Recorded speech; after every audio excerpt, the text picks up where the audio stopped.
So just a couple laps after Brenndan Wilmington was battling for the race lead, he gets put in the middle of 3 wide. Dylan Matthews comes up the track, and Wilmington pinched between the 75 as well as the 10 of Carson Miller, and they are not able to keep it straight early in the going. Miller breaks sideways. He goes down the track. Wilmington goes back up into the outside wall. Nowhere for Ryan or Ronnie to go.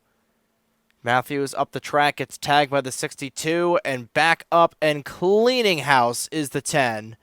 He goes right into Russell Blais, and a hard shot there, up onto the safer barrier, straddling the Armco, straddling the safer barrier metal, is that 10 car, and for the second time in his career, Carson Miller flipping side over side, and he barrel rolls down the 36 degrees of banking several times in that 711 Camry.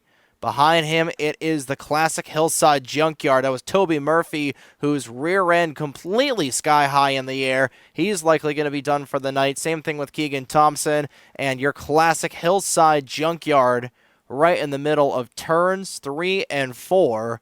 That Tamiya Dodge going to land back on its wheels.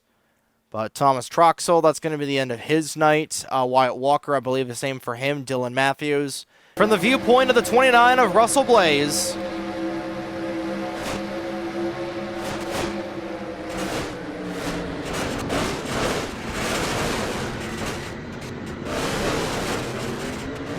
Couple of hard shots for that City Chevrolet car. He sees 2 cars go upside down right in front of him, and it's safe to say I think Dano Georgi is moving on to round number 2 of the Duncan Month of Speed, as Blais' night will come to an early end here at Hillside. From the 14 of Keegan Thompson, winner of the day race back in 2020 here at Hillside.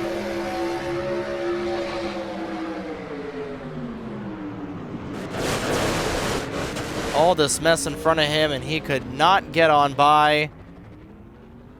He rear ends that 38 car, sends that Tamiya Dodge sky high in the air. And finally, we go on board with the 10 of Carson Miller.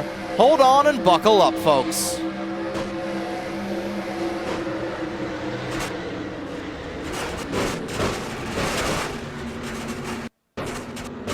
One flip, 2 flips, 3 flips, 4 flips, and finally lands on all 4 Hoosiers.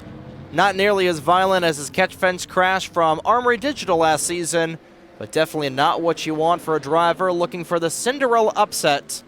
And with his flip, the 32nd seed has been knocked out of the tournament, and that will automatically advance Alex Sanvitale, the number 1 seed, to round 2 tomorrow afternoon.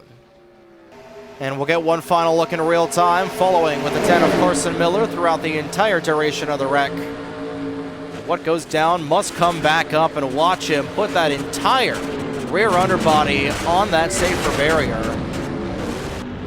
Lands in a heap, and so does everybody else in a junkyard.